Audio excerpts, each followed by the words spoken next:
very good evening to you and Happy New Year. This is the 22nd season of Newsmaker Live. We started in 1997. We're about to observe our 21st anniversary as a program, and we are very much into our 22nd season. My name is Timothy Polion. We'll be together until 10 o'clock, and we'll also be taking your calls later, so please stay with us. I have a special guest in studio. The last time the program was on December the 6th of 2017, and some 42 days have elapsed since our last broadcast. And since that time, we have had a lot of developments occurring in St. Lucia, and including you reveling in the Christmas celebrations as well as the New Year festivities. And no doubt, around this time of year, you're looking forward to ensuring that you have a successful period between now and December. So you're looking forward to various initiatives, various programs that would redound to your benefit as a people and as a country. Well placed to discuss that issue is the island's Prime Minister, is also the Minister with responsibility for finance, economic growth, job creation, external affairs and the public service, and is also the chairman of the Organization of Eastern Caribbean States. Mr. Prime Minister, Happy New Year to you and welcome to the program. Great to be here, Tim, and Happy New Year to you. Your plans for 2018, what would they be? Execution. And, and as I said, my job right now is to continue to create a sense of urgency among everyone in order to be able to execute the work programs we've identified. We've had, for the most part, a successful 2017 in terms of creating a foundation for our critical projects, and also for programs and in terms of implementation of our projects. But this year is about getting things out of the ground. So we have major hotel projects. We have Sandals that should be commencing in the latter part of February. We've got the Sabasha project in Choiseul. The owners of Ritz will be here next week. Plans are being submitted to the DCA. We've also got the airport project. We've just signed a loan agreement with the Taiwanese for $150 million US, which is secured by the $1.50 tax to continue the road works that people are seeing. So it's about rehabilitating all of the existing roads. So there's a lot of projects. What we did in 2017 is look to re-strengthen the DCA, look at processes within the government in order to be able to make sure the volume of work that we're going to have doesn't get choked in the system. Now, in terms of your execution, that means, Mr. Prime Minister, that you'll travel less, because that was one of the areas of concern for the St. Lucian public, saying that you're basically a Prime Minister who resided overseas. Mm-hmm. Well, I'll never make that promise. I will travel when it's necessary. Last year, we had already planned trips to meet with the Mexican government as a state visit. We had planned a state visit in Taiwan. I'd also planned a trip in Canada. What pushed me over the edge was when we had this situation with the hurricanes. And one, as chairman of the OECS, but also within CARICOM, each prime minister has a portfolio. And it happens that my portfolio in CARICOM is of sustainable development.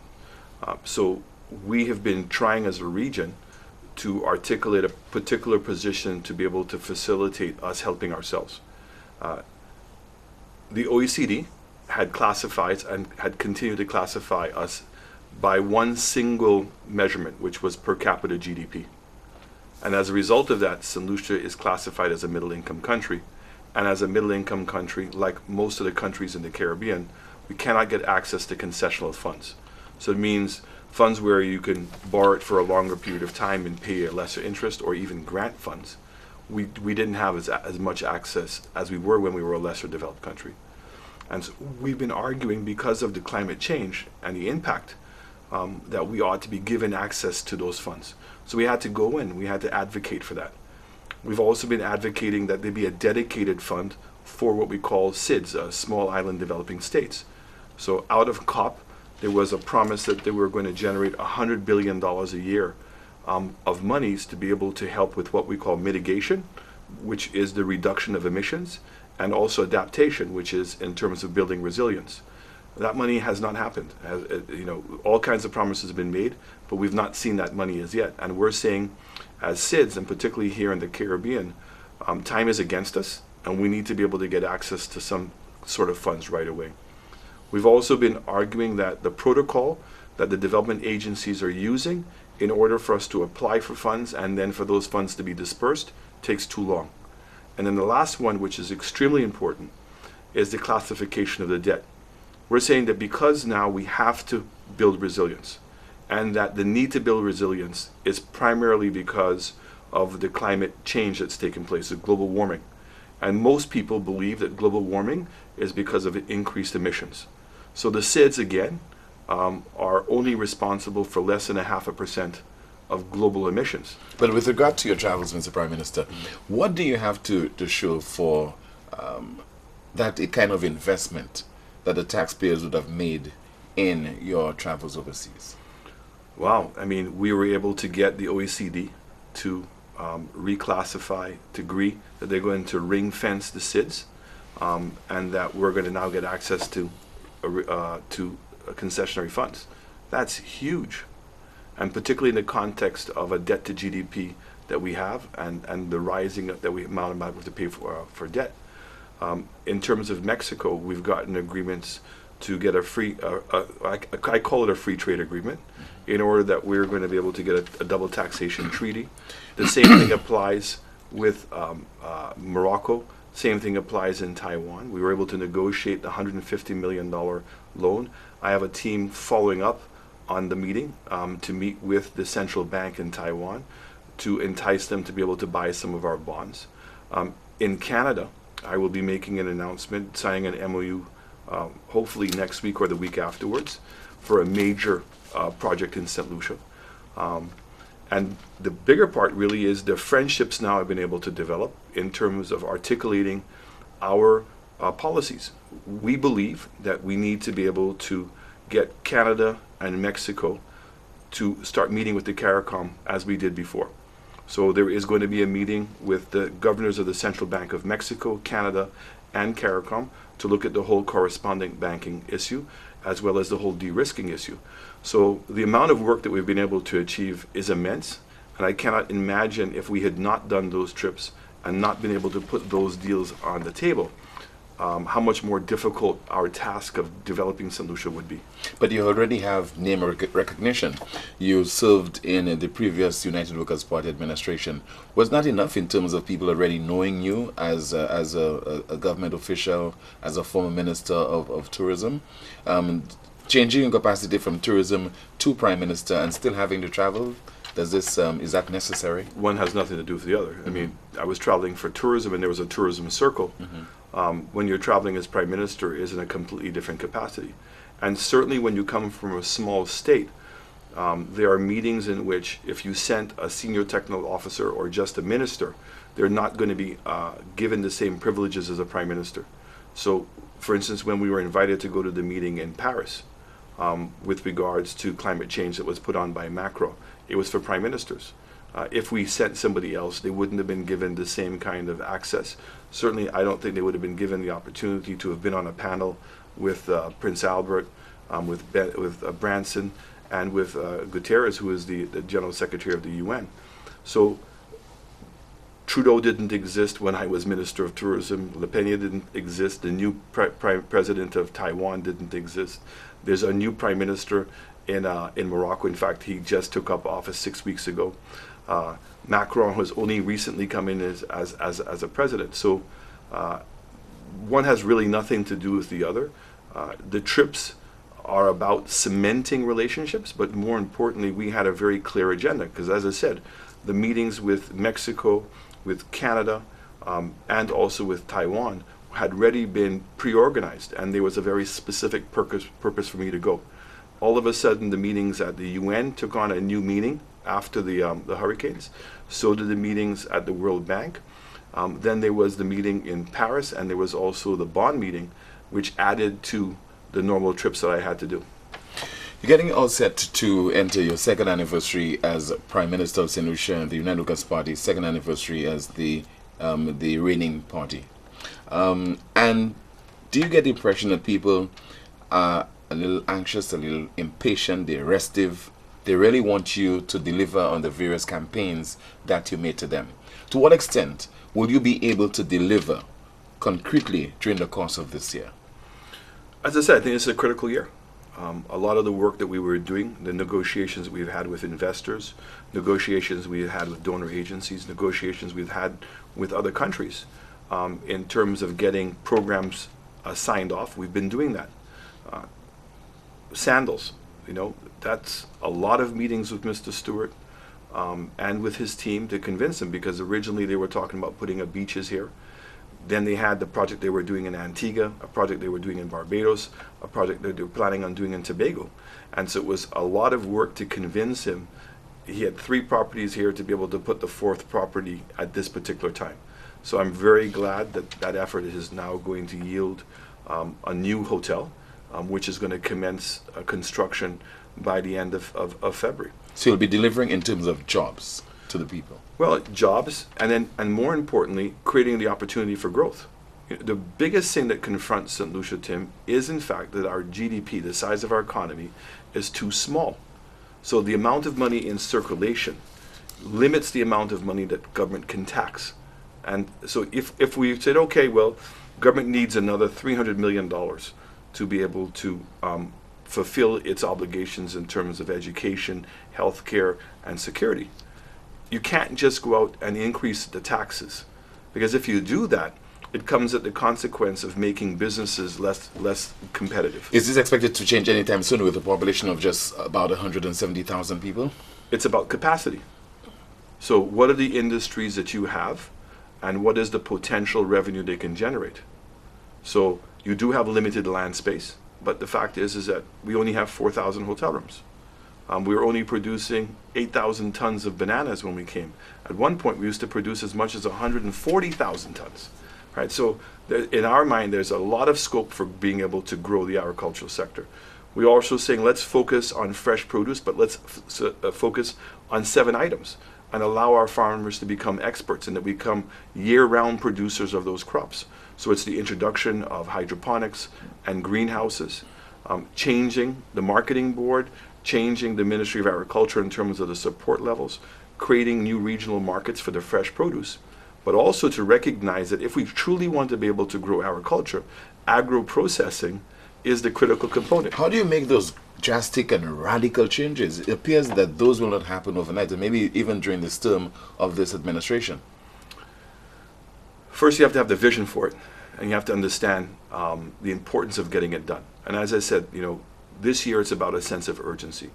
In every meeting that I have is that every day that we waste in making a decision that's going to improve the outlook of St. Lucia, improve or get somebody else a job, that when we don't make that decision, we're leaving somebody else in poverty.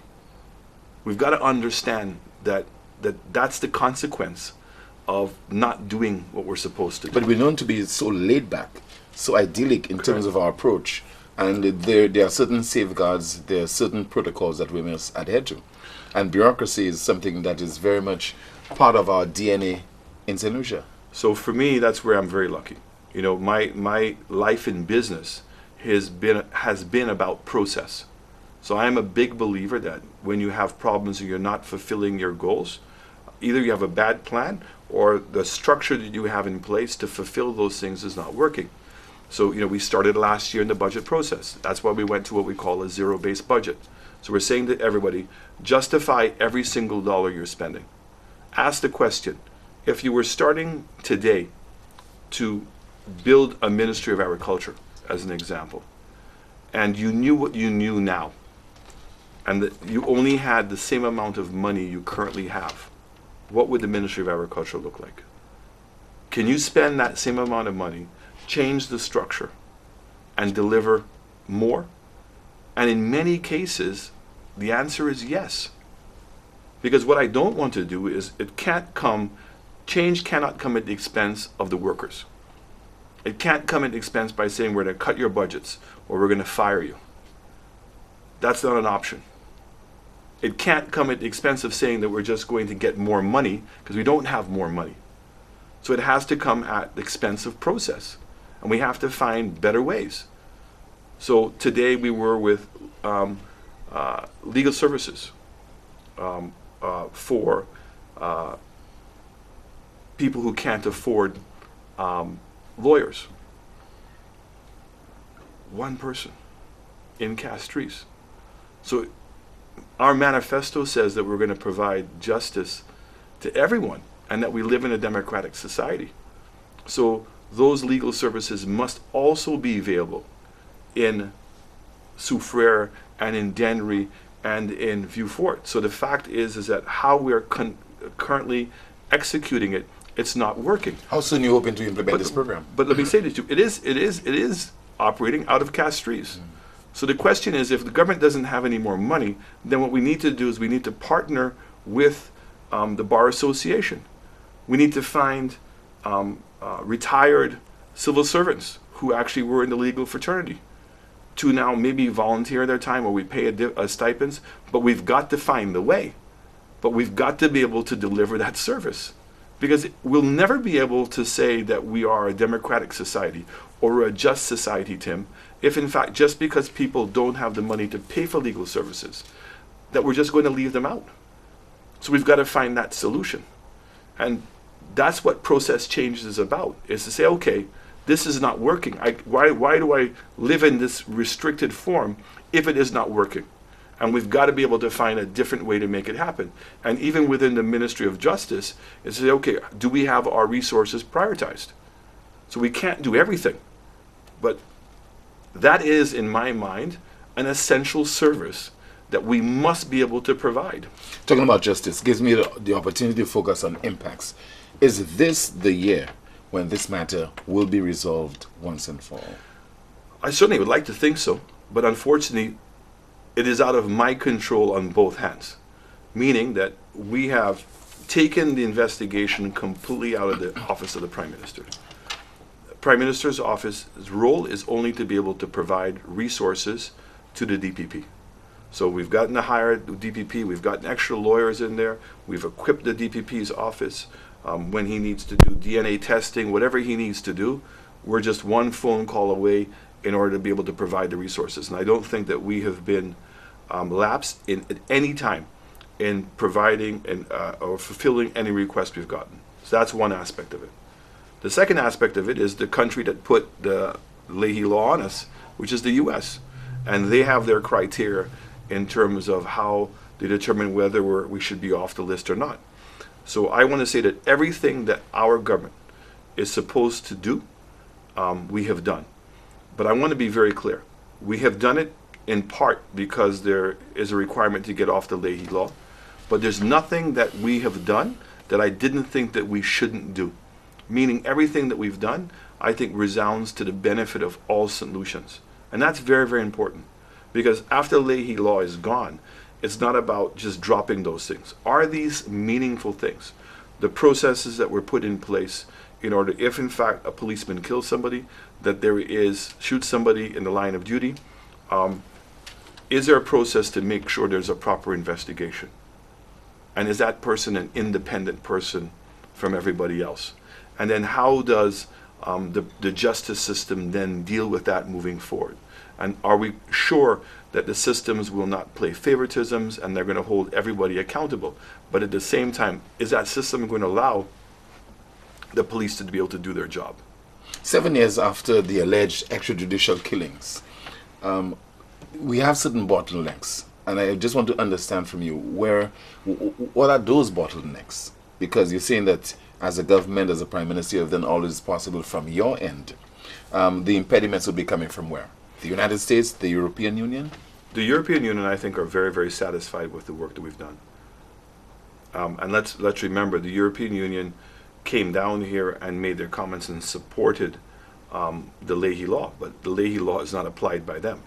The Leahy law is applied by the U.S. And the U.S. continues to say that prosecution has to begin. You know, my argument is that prosecution has begun. The fact that the DPP can do his job and is conducting the investigation, as far as I'm concerned, the prosecution has begun. What happens if the DPP finds out there's insufficient evidence? That's part of the prosecution. So we've given the DPP all the resources.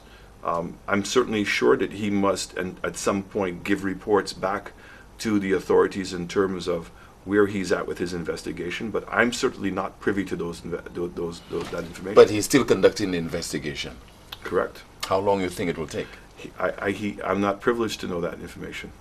That's the DPP's office, you know. All I can ask the DPP is everything going well, and do you need any more support? And so far, he does not need any support from the government? He has needed support, and whenever he's needed that support, we have given it to him. It appears that the United States wants a particular outcome. Is that the dilemma that the government of St. Lucia faces right now? Because the U.S. wants a particular outcome with regard to the investigations that's been conducted by the DPP. I've not gotten that impression. In my discussions with the U.S. wants to know there's a prosecution, and that's what the law requires. Prosecution doesn't mean conviction. And I don't even think that they're clear in their mind, to be honest with you, as to what prosecution means. I'm saying in my mind, prosecution has begun because the DPP is investigating the matter. He's reviewing the evidence. So as far as I'm concerned, the prosecution has begun. The U.S. also wants to know that we have changed laws and that we've done things in order for this not to happen again. And then they have an issue with some of the policemen that were involved as to whether they're still in positions of influence within our police force. So there are several different layers that we've had with, but I have never been privy to any conversation with the U.S. where the U.S. have told me or suggested to me or hinted to me that they want to see somebody prosecuted or convicted. That's never been on the tables. What has been on the table is that prosecution must have begun. And I'm arguing it has. But why do you think it's taking so long from the end of the DPP? Well, the DPP has to go through all the statements. Are people willing to testify? Was DNA testing done? I mean, he has a lot of things to do to be able to build a case. Only he knows that. I have no idea what the statements were. I have no idea what the evidence that was presented. I'm certainly not a lawyer and can't tell you how strong of a case or weak of a case he's going to have. But all I have done is made sure that did we hire a good DPP? Here is a gentleman that has been involved in criminal law. Is he committed? I mean, the guy seems extremely committed. He's cleaned up a lot of things in a very short period of time. And certainly when I speak to the British and the Canadians and the Americans, they all seem to be extremely impressed with our DPP. And he seems to be handling himself very, very well. And he remains very enthusiastic about his job. This is the year to execute. So therefore, is this the year to finally conclude this whole impacts matter? I would love that to be the case, but I cannot give you that commitment because I'm not the person to make that decision. When would you want that matter to be finalized? Tomorrow. I would love it to be finished tomorrow. And I think that we have done enough that there's justification for taking St. Lucia off of the Leahy law. How much sleep are you losing over this? I don't lose sleep over it because it's a position I have inherited. I'm very comfortable with the strategy that we've adopted. I know that everything that we possibly can be doing that we're doing. I also recognize that within the U.S., things are a little bit chaotic over there. They're still going through a transitionary period. There's confusion as to, is it the State Department? Is it the Defense Department? Who makes the final decision? But I've said to the U.S., I think that that's for them to figure out. I mean, if they put us on, they can take us off. But in terms of the critical criteria, I think that St. Lucia has more than fulfilled the requirements that we should be off the Leahy law. Is it fair that the U.S. is interfering in our affairs to that extent that we find ourselves in a bind right now? We have to answer to the United States, and we consider ourselves to be an independent nation. I think it's very unjust. I think it's very unjust. And I think that there is a certain level of hypocrisy that goes with it as well. But unfortunately, when you're big, you're big. You know, we've seen the same thing with the EU and on the blacklist. You know, as I said, here you have a situation in which countries that claim that they're democratic claim that they follow the rule of law. So equally where they can proclaim that the people are guilty, right? But they have not had their day in court. So I'm not privileged to know when the U.S. put the Leahy law on us, what was going on. There are people who suspect that it's for other reasons. More and more I have to think that I believe that as well. Because simply there is no justification, I think, for keeping the Leahy law in St. Lucia. When I see what's going on in other countries and the Leahy law has not been imposed upon them. But as I said, Tim, that you know, America is a very big country. They do a lot of things sometimes that are double standard in a lot of people's minds.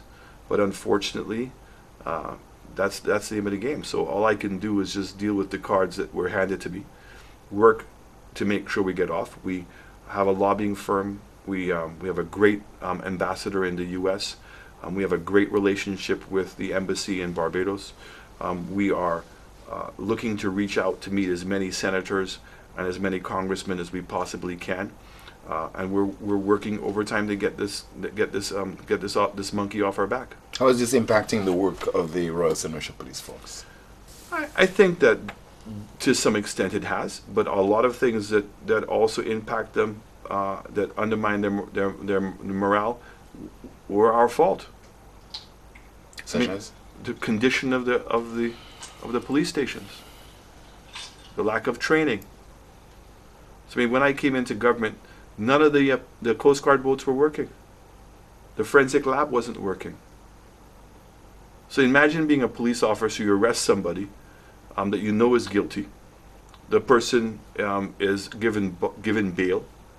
The court system isn't working. The case never gets called, and years later the case gets called, and the evidence can't be proven. How frustrated would you be? How excited would you be about going to work? There was no equipment. The radar systems were not working. So, I mean, you can pick your poison. The Leahy clearly was one of the things that would have obviously affected the people that were specifically involved, and certainly would put on minds of any policeman that was going out there to say, am I doing the right thing? You know, am I going to get jailed? What's going to happen to me? Is my visa going to get taken away? But equally, I mean, the conditions that they're having to work in, I mean, it was shameful. You're talking about going to police stations, no recreational facilities, no hot water, toilet seats that are broken, toilet doors were down, furniture that was rotten. And you're going to say, I'm going to be going out every single day on the beat, put my life at risk. And then I listen to Newspin, and everybody's calling up, cussing me off. And that what, every single policeman is corrupt? How would you feel? They have some really good policemen. In fact, they have some great policemen. So I think that we in St. Lucia need to take a check on ourselves as well and start being part of the solution instead of part of the problem. When was the last time that people went down to a police station and brought some food for the policemen? When was the last time a community volunteered, raised some money and go and paint the police station? But we love the policemen so much. We recognize how important that justice is and security is. What part are we playing? They're solutions like the rest of us. But this attitude that we have to undermine every form of authority that we have in our country has to stop. It has to stop. You're watching Newsmaker Live right here on DBS Television. Still to come, we'll be focusing on the decision by the Prime Minister to appoint Senator Emmanuel Neville Snack as the Governor General. We'll be back in just a moment.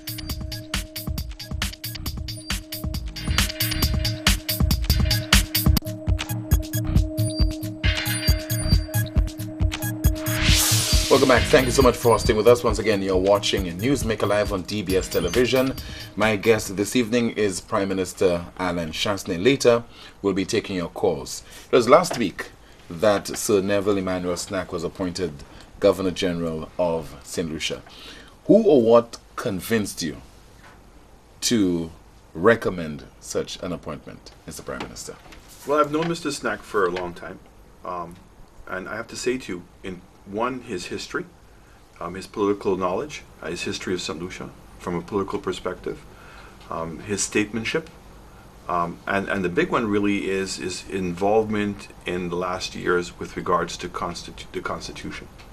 And, this is a very pressing issue and a very important issue. I mean, I was extremely saddened that when we were able to get Kim St. Rose to become a consultant and advisor, and we put her specifically on constitutional review, she couldn't get the Labour Party to come to the table. And right now, because we don't have 2/3 majority, it requires two hands to be able to clap.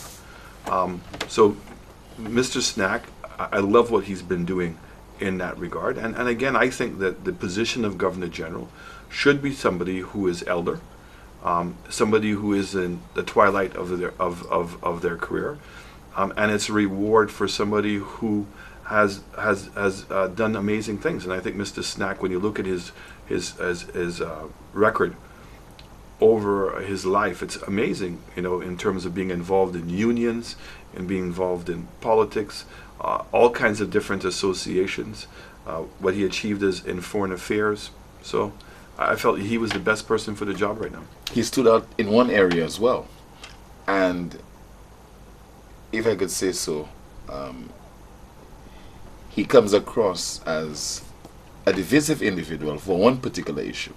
That is his decision to cross the floor after the two general elections of 1987. Why should, after that particular move, why should he be rewarded? Crossing the floor is in our DNA. No, it's unprecedented what he did, because come on. I mean, look, Mr. Prime Minister, we have not had any action where somebody has won a seat on one particular ticket and then decide to change allegiance. That's never happened. But has it happened in the world? No, we're talking about St. Lucia. Okay, but St. Lucia is part of the Commonwealth. In all the Commonwealth countries in which we get our constitution from, has that ever not happened? But was there anything illegal about what he did? But somebody will tell you that there's something immoral about it. Well, but he was able to justify it. He felt he could deliver more to the people of Labrie by crossing the floor. But he did not justify it in 1992. He did not win the support of the people. The people really and truly did not want to reward him for that action. That's why they voted against him in 1992. Okay, but in 1997, when he ran, did he run in 97? No. In 1992 he ran. And he lost. Okay, by what margin? I can't recall, but I know that he lost. Okay, but by what margin is important, because Labrie has always remained Labour.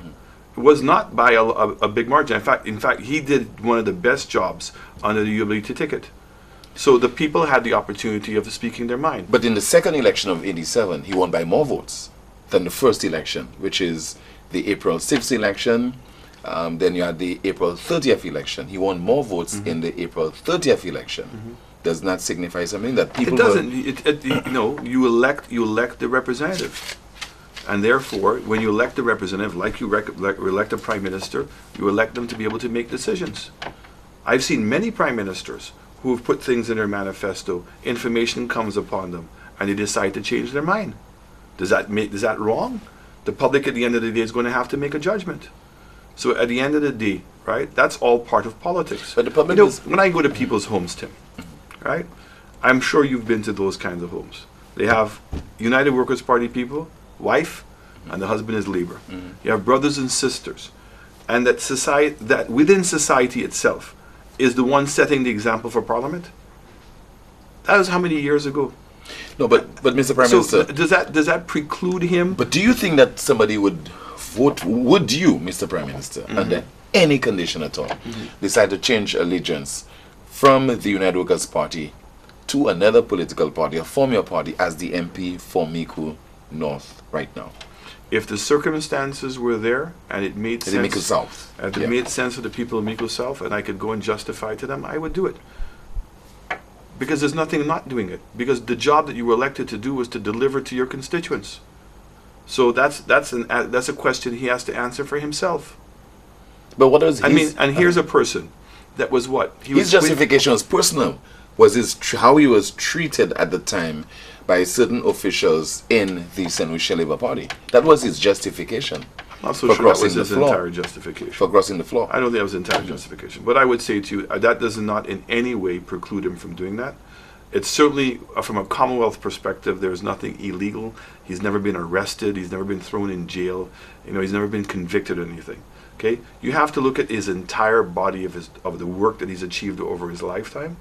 And Neville Snack, has left his footprint in the lives of St. Lucia. And I don't think only for that reason. The work that he did with the unions, the work that he's done with so many other agencies that he represented and worked with. So I'm sorry. I mean, the gentleman has done an amazing job. And I think that he was a very good choice at this particular juncture. And I'm looking forward to being able to work with him. I'm looking forward to get the advice from him. And it's a changing of the guard. Was there a consensus within your cabinet on this issue? Absolutely. And what was the one thing that really caused you to make that decision? I told you, his knowledge of the Constitution. I'm new to this in many ways, Tim. But he's not an attorney, but he has a serious grasp of the Constitution? He does. Okay. He does. And certainly, he's been there. So again, as a Prime Minister, when I'm doing things that are constitutional processes, his knowledge of those things has been tremendous. And I have been relying on his advice, and he's always been giving me very sound advice. And if you have to do this, you'll do it all over again? Sure. But you got a sense, Mr. Prime Minister, that this was not a popular decision on your part to recommend his appointment as Governor General. People are divided on the issue. Tim, this not only applies to Mr. Snack, Governor General, okay? When SLP are disappointed, doesn't mean that St. Lucians are disappointed. It means that the SLP is disappointed. And they may have their reasons. They express their reasons by not coming to Parliament. I don't really understand what that's all about. But I'm saying to you, I see a greater sense of maturity in households in St. Lucia, in which people agree to differ. All right? But husbands and wives still go to the same bed. Brothers and sisters eat in the same house, and their children play with each other. All right? You can take your politics only so far. The disappointment in Mr. Snack is drawn down at this point, political lines. So, do you see the need for us to, if we can do it, to review our Constitution, particularly to address the issue of having a Governor General? Do you see us still requiring us having a Governor General who is representing the Queen and we are paying his or her salary, compared to us having a ceremonial president? What would you prefer? What's the difference? What's the difference? Isn't the president would be representing St. Lucia directly compared to the Governor General representing the Queen? Well, and we are paying his salary? I'm a pragmatist. You have a Prime Minister who's running the country. So that you call it, they're both ceremonial positions. Okay? The ceremonial position of president leads to nowhere. The ceremonial position of representing the Queen, we're part of a realm. And look at what's happening. There's a huge meeting taking place, or a very important meeting taking place in April called Shogam, in which all the Commonwealth countries are coming together. With the UK going through Brexit, everybody believes that the Commonwealth might take on a greater sense of importance. St. Lucia's at the forefront, right there. 16 realms that still recognize the Queen.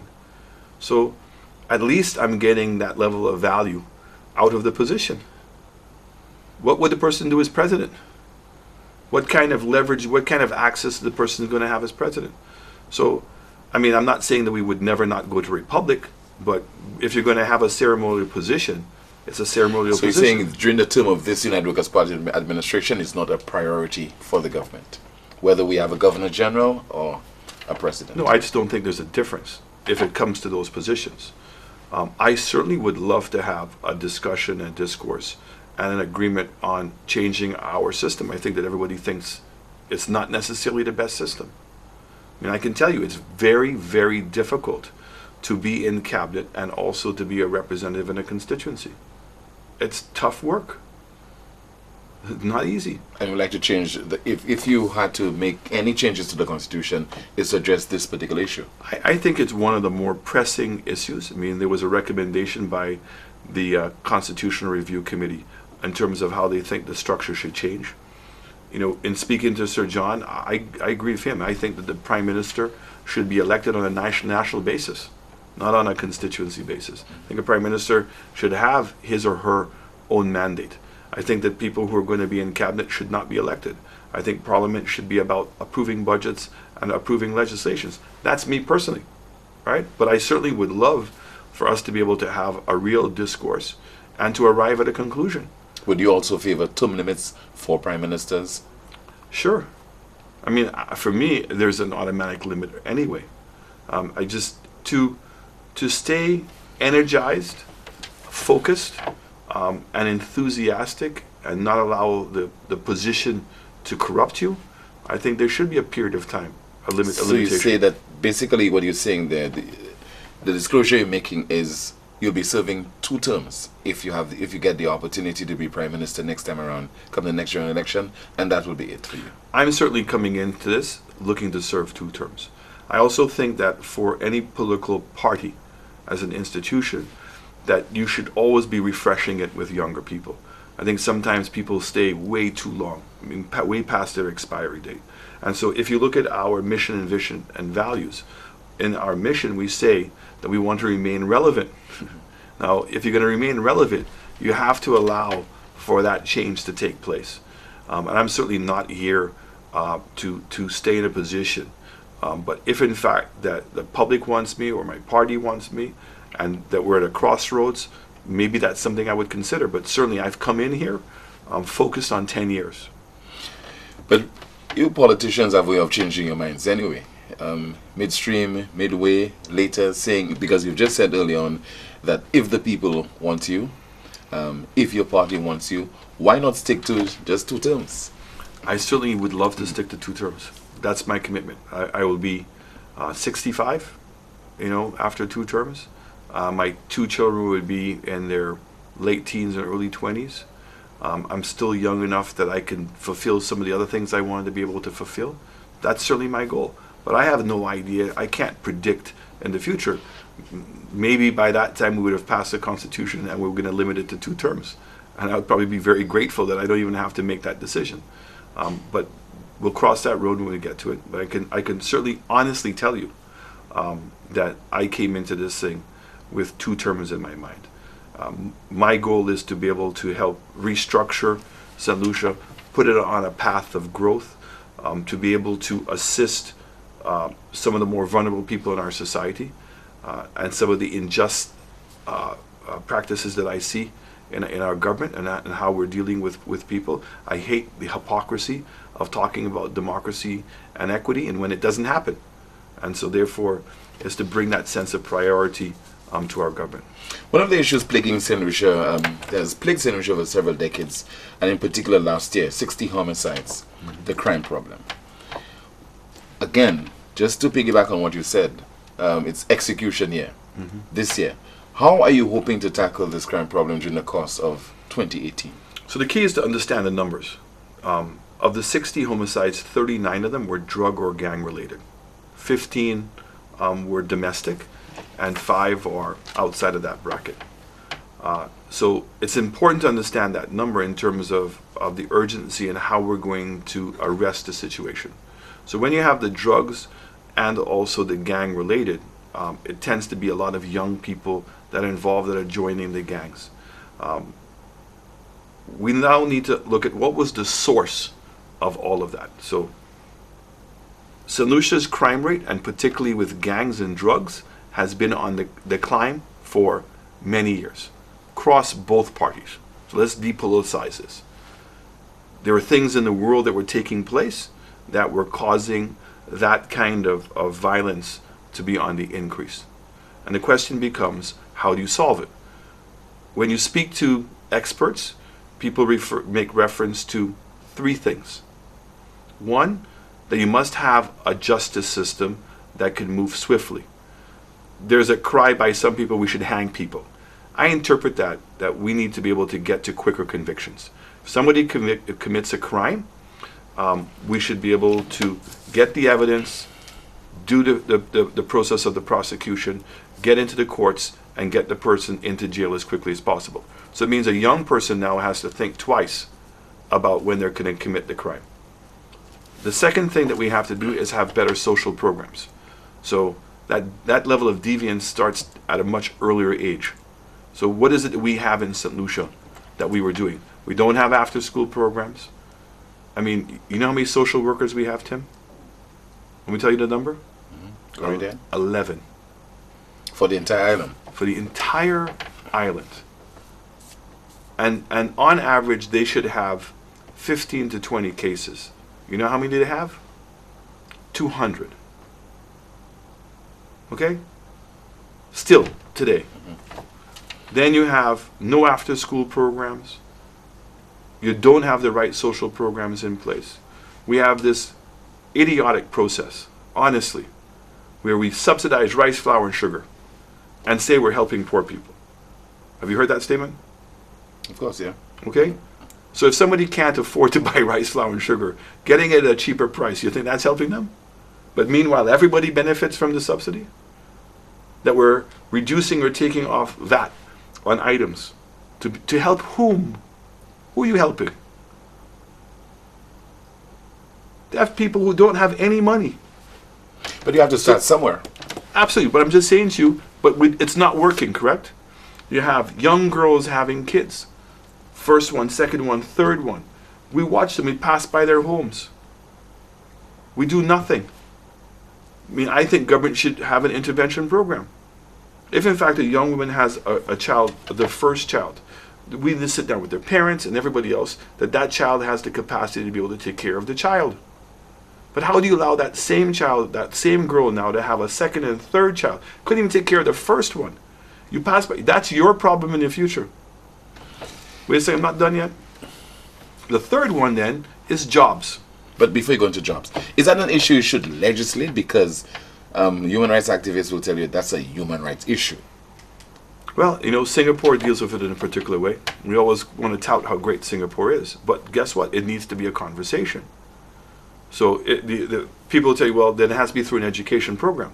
But whatever it is, we can't continue year after year and allow the same thing to happen. Because clearly that's not something that you can legislate. Correct. Mm-hmm. Well, you can legislate it.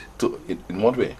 You can say, if you want to, that if a woman has a child under the age of 18, okay, not even an adult yet, and that person goes out and has their first child and you help them, okay, and you help support that first child, and goes out and have a second child, should that person be entitled to keep that second child?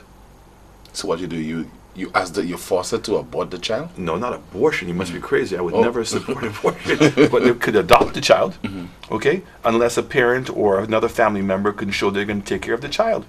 But wouldn't you be infringing on the rights of that child, that young lady, as a mother? But is that person not infringing on your rights? That they're bringing up a child that they can't take care of? But you know, it's not a straightforward issue. And I then know that, but maybe what the state should do is to assist the young lady in raising that child. Okay, the second child. It's a conversation, right? Okay, but do you agree that allowing it to continue the way we're doing it is not working? Clearly. Would you agree with that? There's need to address it. I don't know. Okay, I'm not prescribing anything. Yeah. I'm just saying to you that this is an issue that needs to be dealt with. We can't just keep pretending that it's not there.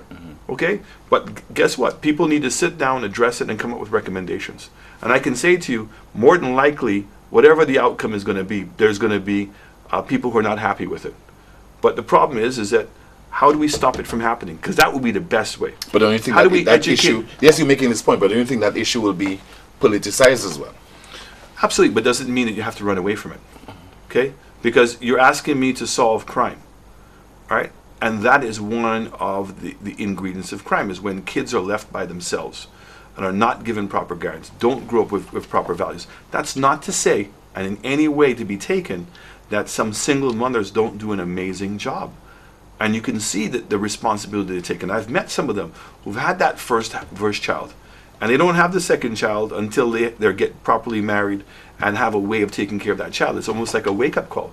But there are also some other younger women, right, that maybe don't have that fortitude, and then meet another guy and will come convinced that he's going to take her, then she has a child with him. I mean, I've met several of them that under the age of 18 have had 3 children. By the time they're 22, they've had 4 children. And the mother is the same way. And in some cases, the grandmother is in the same way. So they're all living in the same house. So we as a society must deal with that and find a way that we're going to deal with it. The next one then is employment. So if I go and solve the problems with the justice system, okay, by itself it's not going to solve the crime problem. If I then solve the problems of the justice system and I deal with the social system, I'm still not going to solve the problem in its entirety. I have to fix all 3. Now, when I came into government, what did I inherit? I inherited no radar systems, no DPP's office, no forensic lab. So it means the justice system was not working. No social programs. Unemployment had been on the rise for almost 10 years. Okay? Got to the point where it got to 25%, but more importantly, youth unemployment was 44%. So since we've come into government, all the Coast Guard boats are working, 7 of them. The 2 radar systems are working. The forensic lab is back open, and we're now doing construction to fix when it was damaged. We're now doing even more training programs. We're in the process of getting a new courthouse built. We've fixed up courthouses. We've gotten the DPP's office up and running and equipped it properly. We're now working on the social programs. We're doing this after school program. We met over the last couple of days how we're going to help those social workers. The other one is that we're now making a dent into unemployment. So unemployment went from 24.5%, I believe the number is, to now 16.7%. So that's 8-point drop, or just over 25% reduction in the unemployment level. And we now have other major hotels coming, so we're going to be dealing even further with the unemployment problem. So I'm hoping that all those programs in combination and in unison are going to really make a significant dent in the level of crime. But 60 homicides is just not good. I mean, unacceptable. And I'm not running away from the responsibility. We have a plan. It's going to take time for the plan to work. It took time to get to 60 homicides. It's going to take time to build it back down. There is no magic fix for this problem. The issue with regard to the St. Lucia Fish Marketing Corporation and the marketing board, what is happening with this? There's a proposal on the table to cabinet. In fact, we just had it at the last cabinet meeting, a full presentation. We've asked them to go back to the drawing board on some of the things. So certainly within the budget, an announcement will be made in terms of the future of both the fisheries and the marketing board. But I can say to you, there are major changes coming about. So from a marketing board perspective, the idea is to be able to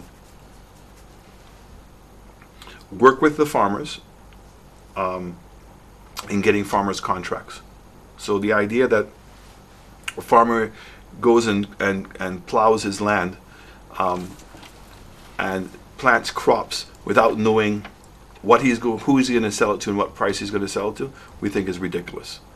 So we're doing the assessments as to what the demand in the marketplace here in St. Lucia is, and also what the potential for exports are, and issuing out contracts to farmers where we will tell them what the quality has to be, we'll tell them what the price that they're going to be able to get, and as soon as they've finished it, they will get paid.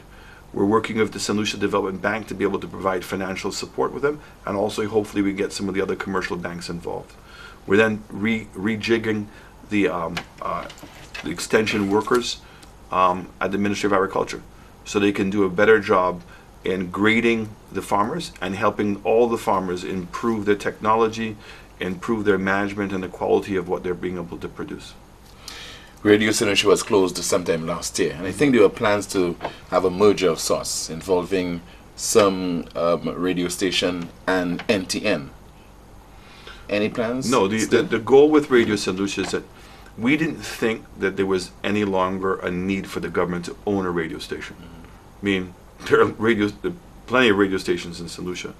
We felt that the need was in the quality of the shows, so that Radio St. Lucia would be merged into NTN and GIS, with the idea of creating programming.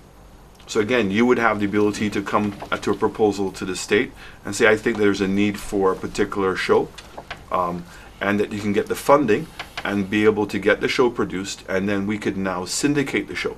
Because government now, when they give out licenses, gets a certain amount of time on all the different entities. So you'll not be operating on the FM dial? That has not been determined yet. Okay, We've kept it open. I think they just keep playing music. Sometimes they don't play music. I really don't understand. I think they're off the air. They have been off the air for a few months now, yeah. Okay, but I heard they were just playing music on it. We haven't made that decision yet.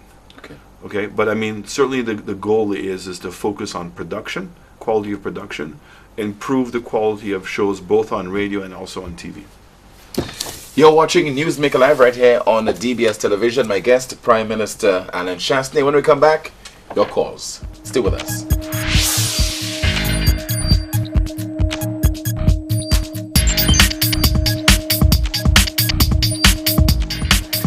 Welcome back. Thank you so much for staying with us. You're watching Newsmaker Live on DBS Television. We are very much into our 22nd season, and my guest this evening is Prime Minister Alan Chastanet, Minister for Finance, Economic Growth, Job Creation, External Affairs, and the Public Service.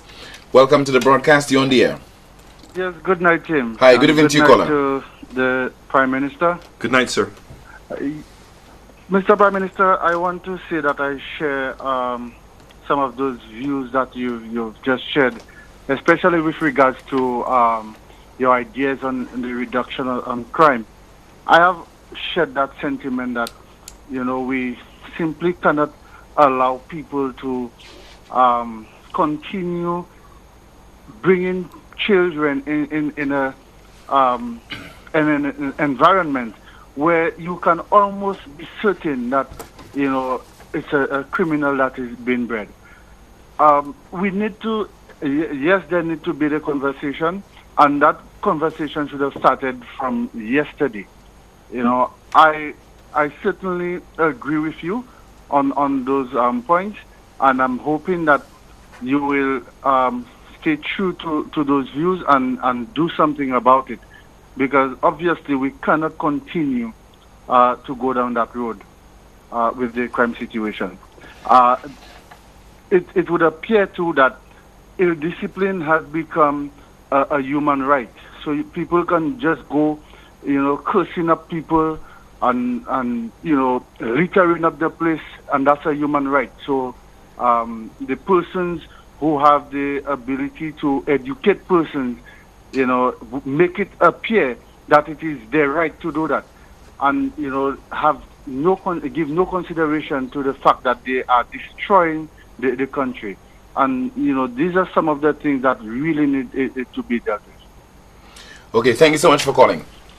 We continue to take your calls. Once again, you're watching Newsmaker Live right here on DBS Television. We have another caller line. Good evening. Go ahead with your contribution, caller. Yes, good evening. Hi, good evening to you, sir. Yeah, good evening, Prime Minister. I just want to thank you for... I'm a taxi driver, but I also want to thank you for the port and how the development went through. But there's a big issue that we need to address in this country, because right now I'm a taxi driver and I have to fight right now with bus drivers, okay, on the street to get a daily bread, because they are breaking down the prices. They don't give us a chance to make $1. So what are you going to do about the situation? Because it's clear to see how things are going, and it's not right. Because most of the guests thinking that we are robbing them because they're giving one price and we have one price. And something needs to be done about that, because we cannot be competing with bus drivers where they have a daily bread, where their bread is surety, and we have something coming for us, and they are coming there to break down the price. Something needs to be done. Okay, thanks a lot, sir. Mr. Prime Minister. Look, I want to say that this is something that we have noticed, and there's a couple of other consequences to what's taking place. So because you have illegal taxiing taking place in town, I call it the hustle, right? So everybody's soliciting business all over the place. Whereas there's supposed to be a dispatcher system at Courtesy and also a dispatch system at Auberge, at Place Carénage. The other taxis are not willing to wait in line because they see people stealing the business. So I have given the instruction to both SLASPA and to the police. In fact, I just met them last week. And also the city council. There has to be a complete crackdown on all illegal solicitation. So this idea where tourists are walking through town at every corner, they're being solicited. I'm not doing it to take away bread from anybody, but it's not right. And we're creating a very bad impression on our tourists. You also cannot have a situation in which people are paying a license fee to be a license to be able to get a stance, and then other people are coming to take away that business, because it now means there's a complete breakdown and everybody's going to take law into their own hands. So I just want to say to the gentleman, first of all, thank you very much for acknowledging the work that the government did through SLASPA. I want to congratulate the Minister of Infrastructure and the members of SLASPA for finishing the project on time and finishing the project on budget. And that's to do with the extension of the port and Anthem the Seas with Royal Caribbean. But I also want to say to you, I agree with you wholeheartedly. We've had that decision, and I'm saying to all solutions, and particularly to people who are practicing that illicit trait of harassing the tourists illegally, we are going to crack down on it, and we will bring a stop to it. I think we have a caller 9. Hello, good evening. Thanks for holding on. You're now on the air. Tim, good evening and Happy New Year to you. Honorable Prime Same Minister. to you, sir. Same here. Happy New Year to you. Thank you. And in spite of the fiasco, Mr. Prime Minister, you have inherited, but I pleased to wish you a progressive 2017. But nevertheless, the question to you tonight is, I noticed that the opposition is instigating violence by everything they say in our little country. Now you're seeing the fruits of it, because in a month, the Super Hospital was burned twice, and right now we have the grader in Vieux-Fort that got burned. I am not saying that they did it, but the mere fact that they were preaching violence and the way it was coming out, I want to know, Honorable Prime Minister, what is it that you have in your plan to deal with these issues? Thank you. Thank you so much for calling. It's such an important question, you know, and the difficulty is that when you respond to the opposition or to any political party directly on those issues, Tim, I feel it only becomes tit for tat, and it's like it accelerates the whole thing. And this is why I've spoken to civil society on several occasions. So I remember particularly when the former Prime Minister Kenny Anthony made the threat that if they got back into government, I don't know if it was Kenny Anthony or Philip Pierre, that all the CIP passports that were approved, if they didn't meet the standard that they had set, they were going to reject them. A statement like that is an irresponsible statement, because what it's doing is undermining the rule of law in our country. And I think similarly, when a person says that he's going to stoop to no level, he's not going to stop at any level to prevent a project that's coming through. If the project is going through its legal stages, I mean, the great thing about DSH is there was no secret. The day we signed the document, we signed it in front of everybody else. We explained to everybody what the project was about. Okay? When I walk around Vieux-Fort, I actually get more people who tell me they'll be more upset with me if we don't do the project. Okay? Because people in the South are tired of the standard of living that they have. People in the South are tired of having to leave their homes and come up north to get a job. Even when you talk about the two guys that were cussing on the Facebook, what were they cussing about? Because they felt that the South was being again prejudiced because they only had 1 day or a half day of ASU Square. I mean, we need to wake up to the fact that the South needs to be developed. And so when I see people from up north who live in beautiful houses and everything else go down and talk about how the people don't want the development, are they crazy? Now there's a right way to do the development, and the government will always be open to any suggestions and making sure that we go through it the right way. But I think the gentleman is right, and I think that the people who have to stand up are civil society, and they have to draw that line not just for me, for every single politician in this country. This is our country. And if it comes from them, it's even more meaningful that everybody is willing to stand up and defend the democracy that we fight for. The democracy that we say every day that we think that's very valuable. But we have to make those changes. It cannot be me as a prime minister or as a political leader of the United Workers' Party or known members of my party to object to it. It has to be independent people. We have a call. Good evening. Good evening. Hi, good evening to you, sir. Good evening, Mr. Puleon. Good evening, Mr. Prime Minister. Good evening to you. Good evening, sir. Yeah. And Happy New Year to you, Mr. Prime Minister. Thank and you. your family. And many happy returns to you, sir. First of all, I'm calling from Nikut South, the constituency of Nikut South. And I must say that so far, I'm satisfied with what the Prime Minister is doing in that constituency, especially with the roads condition that we have had before. And now the roads are a little better, so nice, so the vehicle can pass easily. And I appreciate it. We have been inherited that for so long, and now the Prime Minister just barely have a year in office. And Nikut South is just about to shine. But on the other issues, Mr. Prime Minister, I know for sure for 2018 that you have St. Lucia in mind, that you have planned to develop this country. You can see the difference right now, before and after, how we are starting right now. The unemployment is dropping, and that is a very good sign for the young people in this country. And I know there will be more, and we just cannot wait to see better things for this country. The question of sabotaging, I've heard so many things, and there are times I tend to remain a little quiet. But I know, like you said, it is civil society who want to see the difference.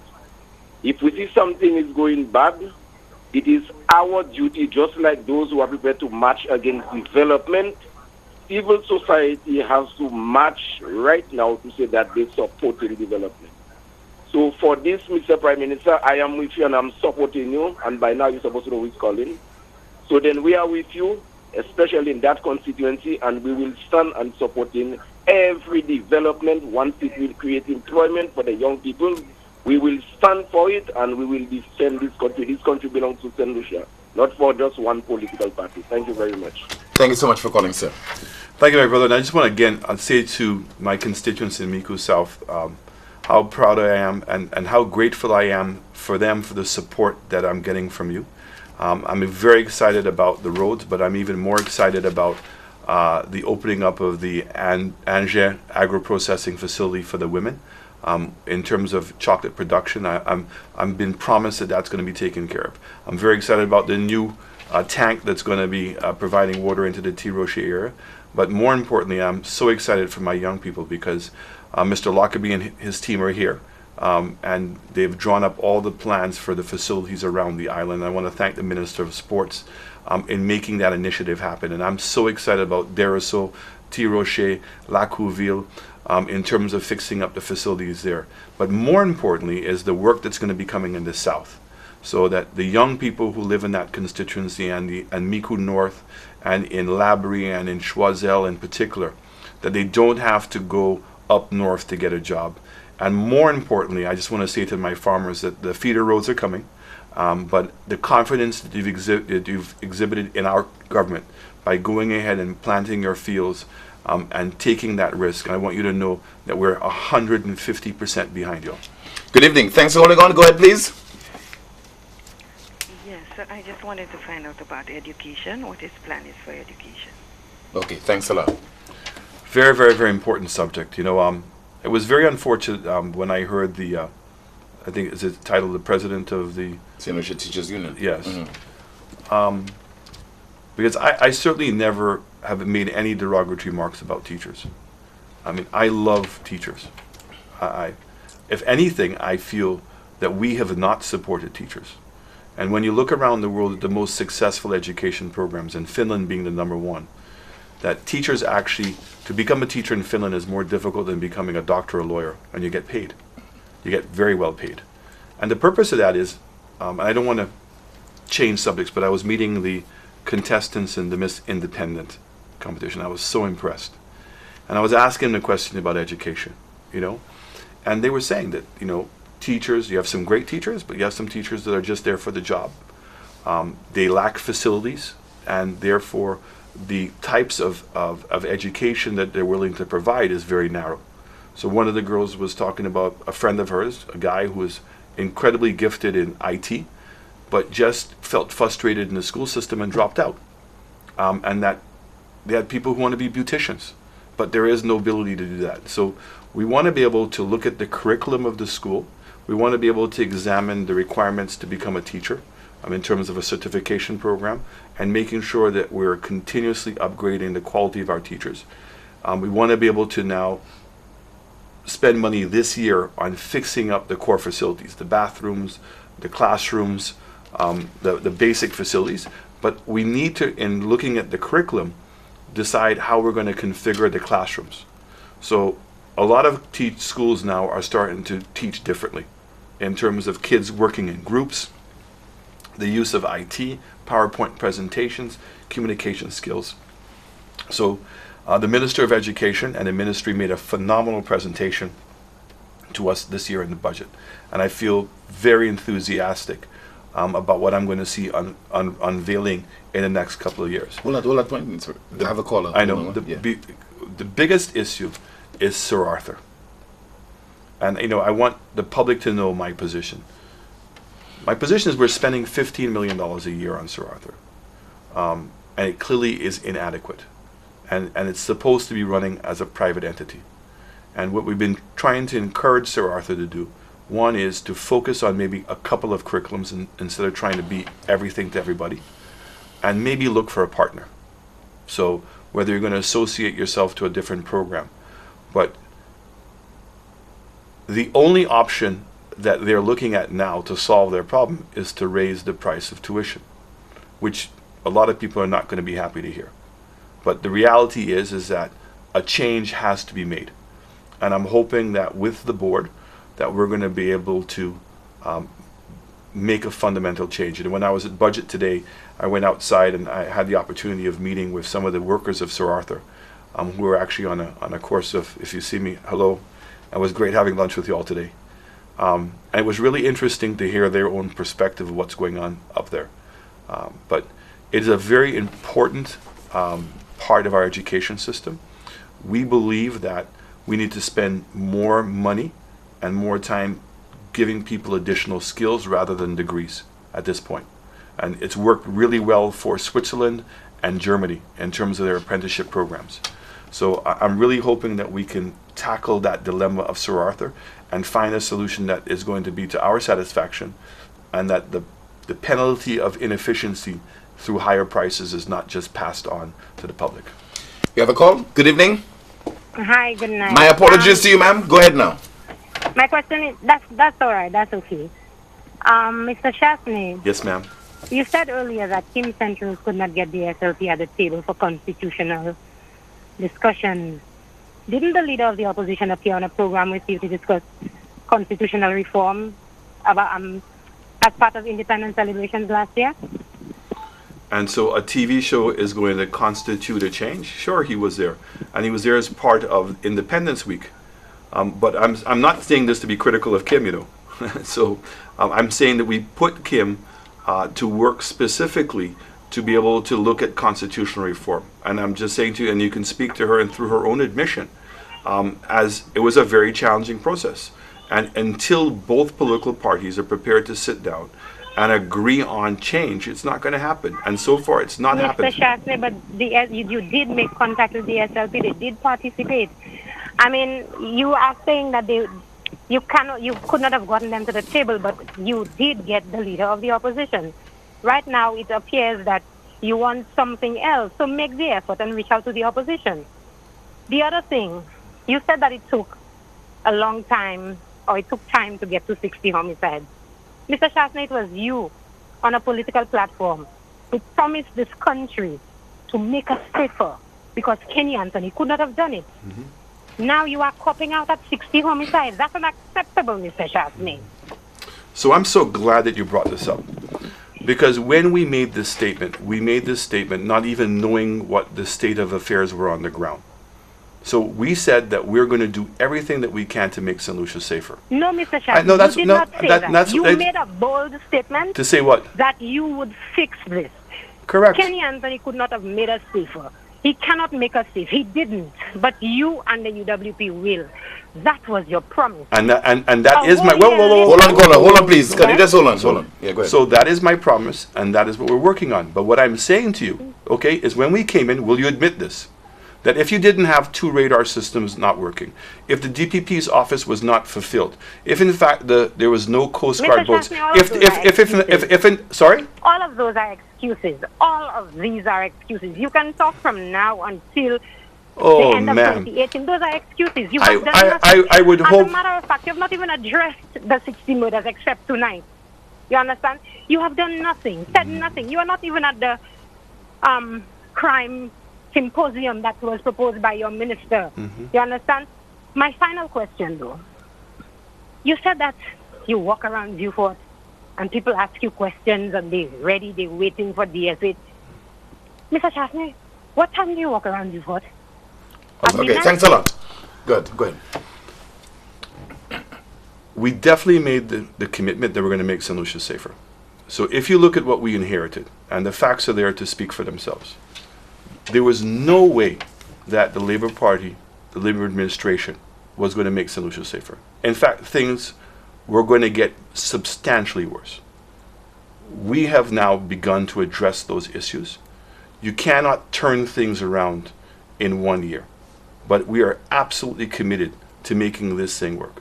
So we've taken on the Leahy Law, we've taken on the DPP's office, we've taken on getting the forensic lab fully functional, we've taken on to deal with the justice system. I mean, you're talking about magistrates don't even have offices. People don't even know where the courthouse was. I mean, the thing was in a mess when we got in here. In fact, it's surprising that things were not even worse than they were. But now we have changed those things around. I know that you're going to see a fundamental change. We're building back the morale of the police. I, for one, am very proud of the police. I'm proud of the work they're doing. And what I want to do is I want to give them every effort to succeed, not every effort to fail. Because if they fail, we all fail. And I'm hoping the rest of St. Lucia will take on the same attitude. Let's take a final call. Good evening, Newsmaker Live, you're on the air. Good evening. Good evening, Honorable Prime Minister. Good evening, Mr. Polio. Good evening to you. Yes. I have 2 questions for the Prime Minister. Can I go ahead? Go ahead, please. Yes. I want to ask that, Prime Minister, in about 2 years ago in your campaign, you said that you have found a 6.8 surplus on gas. And I would like to ask, when will we get our free visas to the U.S.? I just want to know if you give us, the citizens of St. Lucia, something on that, please. Thank you. Thank you so much. Clearly, when we did the march, and the government then reduced the price, they reduced the price by the same $3 that we said that they were overcharging. So the system that the government had in place previously was that they were going to adjust it every 3 months. And clearly what we saw was a pattern in which it would appear that they were deliberately overestimating what they thought the price was going to be. And so there was always a surplus at the end of the period. Okay? That surplus was consistently somewhere between $2.50 and $3. So when we came in, I started asking the questions, where's the money? So if you have where the importer, it's regulated that the importer can only make X number of dollars, right? It also has the regulated that the gas station person can only make X number of dollars. And the money is collected at the pump, right? So it's not money that's exported out of St. Lucia. So the amount that was due to the exporter sent to him, the amount that's due to the gas station person export, and the rest of the money is sent to government. Government was the one making the money. Now, we have come in and we've said that we've put a $1.50 gas tax on. We've put the money into a lockbox, and we're now borrowing $150 million US in order to be able to execute a massive road rehabilitation program. So people will see exactly where the tax is going. Not going into the general coffer, the money is going specifically and only for the road rehabilitation. The other thing is with regards to the visa. And again, it's politics. So when I made this statement, the statement came out that Alan Chastanet has promised that we're going to get U.S. visas. I challenge anybody to go back and listen to what the statement, because if I'm not mistaken, it was an address that we did to my convention. I said that we can be in a position in which we can get U.S. visas. But what we have to do is we have to improve our credit rating, and we have to improve the quality of life in St. Lucia. If you have a AA credit rating, like Cayman and Bermuda, that you're a safe country, the quality of life is fantastic, that the income levels are great, like Bermuda and like Cayman, you're not going to need a visa to go to the United States of America. But those are the things that we have to put in place. At no point ever did I say that if I got elected, that automatically you're going to get visas. But my administration is working on a plan to get us to an A credit rating, to improve the quality of life of our country, in which we believe that we can get to a position in where America can give us a visa-free access. That is our goal. And that I live by that. I will try to do that every single day, because I know that St. Lucia can achieve that. St. Lucia is a great country. St. Lucia has tremendous amount of potential. What we have to do is to stop allowing politics to get involved in everything. You're allowed to have your political party. There is freedom of speech to no ends that you want in this country, by all means. But let us learn from the households. Let us learn to respect each other's opinions when it comes to that. But let us not do things to continuously undermine the development of our countries. Finally, son, if you can address the whole EU blacklisting of St. Lucia, the fact that Barbados, I think, and Grenada, they're about to be delisted. Yeah. What is happening with St. Lucia? Because St. Lucia was not included among those countries. So the process is that we've written to them like everybody else. We got back a letter that indicated there were 3 areas that they had concerns about. The conference call with them is on Friday. So when I spoke to Prime Minister Mitchell, you have the conference call. They give you the details now specifically of what their concerns are. We respond, and then based on that, every month there is a review committee that assesses the situation. So we're having our conference call on Friday, so I'm hoping by the time that they have their next review committee that hopefully we can be delisted. And in many cases that there's also misunderstanding. I mean, as I said to many of my counterparts, we talk about that we have this huge offshore business, and yet the GDP of St. Lucia is $1 billion. I mean, we only have 5,000 people in our IBC Act. So once I understand the specifics of what the details are, I'm pretty sure, like Grenada and Barbados, that we'll be able to get off the list. And hopefully by next month we would have accomplished that. Final comments from you, sir? First of all, I want to again thank the public of St. Lucia for the support that they've been giving me. I want you to know that my administration is more focused than it's ever been before. My ministers are working incredibly hard, and I can tell you that it is a tremendous amount of teamwork that's taking place to deliver on the manifesto. I also want to plead with many St. Lucians who have not read our manifesto to please read it, because we are following that to a T. We have not deviated in any way. The last thing I want to say is I think that 2018 is going to be a very exciting year. I'm off to Miami to meet with both Carnival and Royal Caribbean. We're also going to be attending Major Equine, which is a horse racing international show, and attending the Gulfstream horse race. We're meeting with the cruise lines about getting the project in the south with regards to the cruise ship terminal started. I will also be making an announcement very soon with regards to the airport project. On a more serious note, the situation at St. Jude's is a very burning one, and also at Owen King. But we have commissioned a major investigation, and I will be giving details about that with regards to both the St. Jude's investigation as well as the lottery investigation. So next week I'll be making an announcement specifically about the details of those 2 investigations. But again, I want to thank the public of St. Lucia for their support. I want to thank the civil servants, and I want us, if we can, to go and hug a policeman. Tell the policeman thank you. And for those people who have police officers in their communities, reach out to the police officers. Let's help them achieve the job. And if they are able to do that, we're all going to be in a better place. So again, thank you very much, Tim, for the opportunity. Thank you so much for being my guest on this evening's Newsmaker Live, the first one of the 22nd season of the program. Thank you.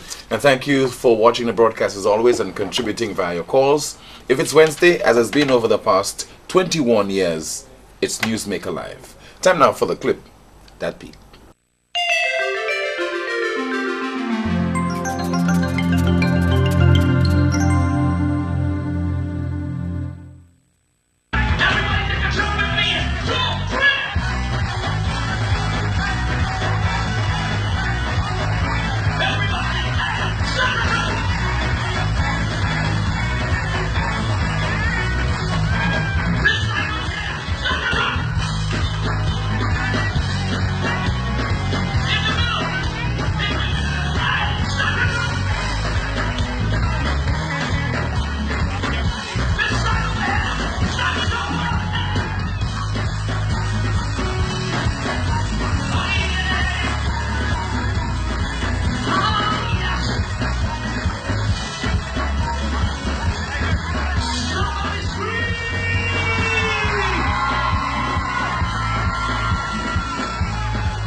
And that's broadcast. Thank you so much for watching once again. My name is Timothy Paulion. Good night and see you next time.